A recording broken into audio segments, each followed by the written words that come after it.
இது எங்க கம்பெனியோட பேங்க் அக்கவுண்ட். பணம் டிரான்ஸ்ஃபர் ஆனதுக்கு ஆதாரம் பாருங்க மேடம்.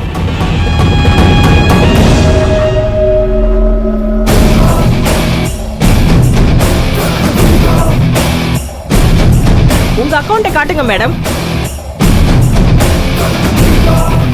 கேக்குறாங்கல்ல, காட்டுங்க.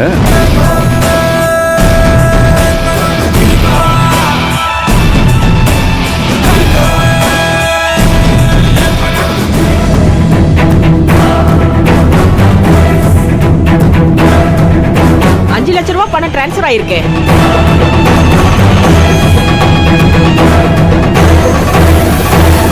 இல்ல, பணத்தை நான் டிரான்ஸ்ஃபர் பண்ணல. இவர் பண்ணிட்டு பழைய கேம்ல போடுறாரு. ஆமா மேடம், தயவு செய்து நாங்க சொல்றது கொஞ்சம் நம்புங்க. என் பொண்டாட்டி இந்த கம்பெனில வேலை செய்யறதோ அவங்க அப்பா கிட்ட ரொம்ப நம்பிக்கையானவங்க பேர் வாங்குறதோ இவருக்கு பிடிக்கல. அதனால தேவையில்லாம அபாண்டமா பழி சுமத்துறாரு. உங்களுக்குள்ள இருக்கிற பிரச்சனை பத்தி எனக்கு கவலை இல்ல சார். அவரு கம்ப்ளைண்ட் கொடுத்திருக்காரு, அதுவும் ஆதாரத்தோட கொடுத்திருக்காரு. அப்ப நான் ஆக்ஷனை எடுத்துதான் ஆகணும். மேடம், எஃப்ஐஆர் ஃபைல் பண்ணி ஆளை உள்ள தள்ளுங்க மேடம். மேடம், இதுல ஏதோ ஒரு பெரிய சதி நடந்திருக்கு. என்னன்னு கண்டுபிடிக்க கொஞ்சம் டைம் கொடுங்க. தாராளமா எடுத்துக்கோங்க. வா மேடம், இருங்க. என் பொண்டாட்டி படிச்சவங்க ஒரு கம்பெனில மேனேஜரா வர்க் பண்ணிட்டு இருக்காங்க. அவங்கள போய் அக்யூஸ் பண்ணி ட்ரீட் பண்றீங்க? எங்களுக்கு படிச்சவங்க பதவியில இருக்கிறவங்க பத்தில கவலையே கிடையாது. பணத்தை திருடினவங்க அக்யூஸ்ட் தான். வா, போன கொடு. மேடம், மேடம், மேடம் கொஞ்சம் சொல்லு. மேடம் சொல்லு, கொஞ்சம் சொல்றத பொறுமையா கேளுங்க மேடம். மேடம்,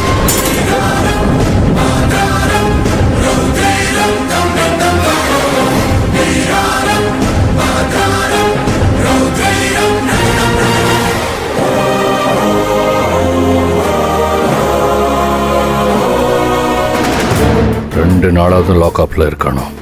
அதை நான் பாத்துக்கிறேன் சார். உங்க ஹஸ்பண்டோட அக்கவுண்ட்டுக்கு பணம் டிரான்ஸ்ஃபர் ஆயிடும் மேடம். ஓகே சார், நீங்க கிளம்புங்க.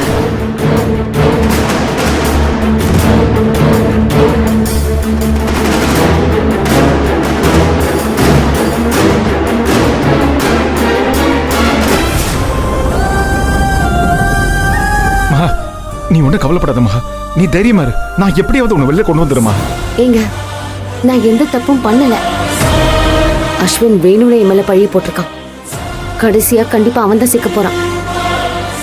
நீங்க நிதானமா என்ன நடந்துச்சுன்னு யோசிங்க. நானும் யோசிக்கிறேன்.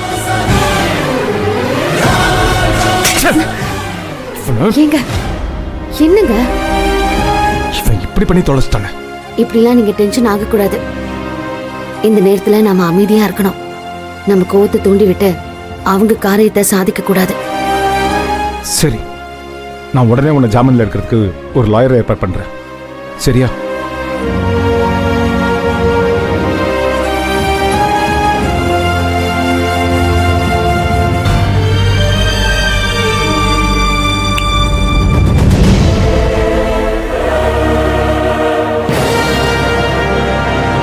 அப்பவே என் கம்பெனியை விட்டு போயிருக்கலாம்.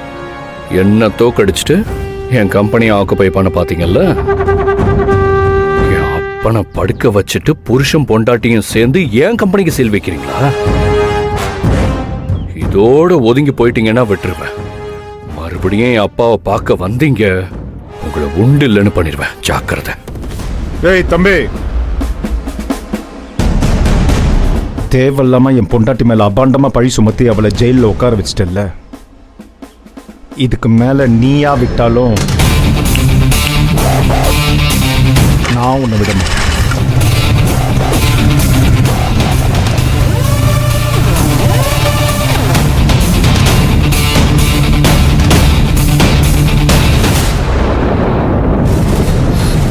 வீட்டுக்கே வந்து போலீஸ் மகாவை கைது பண்ணிட்டு போனதை பார்க்கும்போது மனசுக்கு எவ்வளவு சந்தோஷமா இருந்தது தெரியுமா? ரகு, இதுல பியூட்டி என்னன்னா, அம்மா தங்கச்சி எல்லாரும் அவளுக்கு ஆறுதல் சொல்ல வந்திருந்தாங்க. மகா 2 நாளா சாப்பிடலன்னு சாப்பாடு ஊட்டி விடலாம் போனாங்க. மகா ஒரு வாய் சாப்பிடலையே, போலீஸ் வந்து கூட்டிட்டு போயிட்டாங்க. ஆறுதல் சொல்ல வந்தவங்கலாம் கண்ணீர் வடிச்சிட்டு உட்காந்துட்டு இருந்தாங்க. இந்நேரம் மகா லாக்அப்ல இருப்பாள்ல.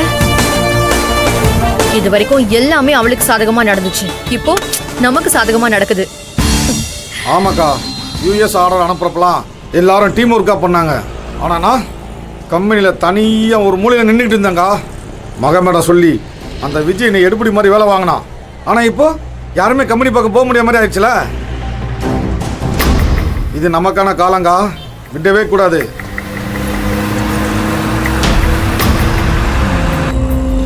கண்டிப்பா ரகு.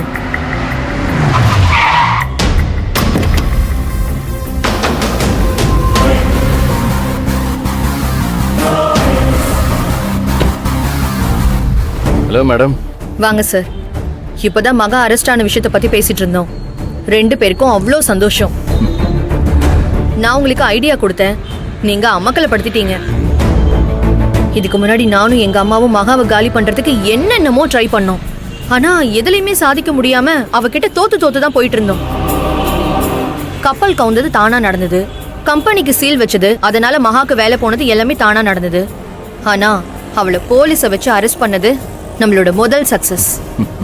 இனிமேல் நமக்கு சக்சஸ் மேல சக்சஸ் வரணும், ஒரு தோல்வி கூட வரவே கூடாது. ஐடியா கொடுக்க நீங்க இருக்கீங்க, அது சாதிச்சு காட்ட நான் இருக்கேன். இனிமே நமக்கு சக்சஸ் மட்டும்தான். செல்வம் முன்னாடியே மகாவை லாக்அப்ல தள்ளினதை பார்த்தப்போ அவ்வளவு சந்தோஷமா இருந்துச்சு.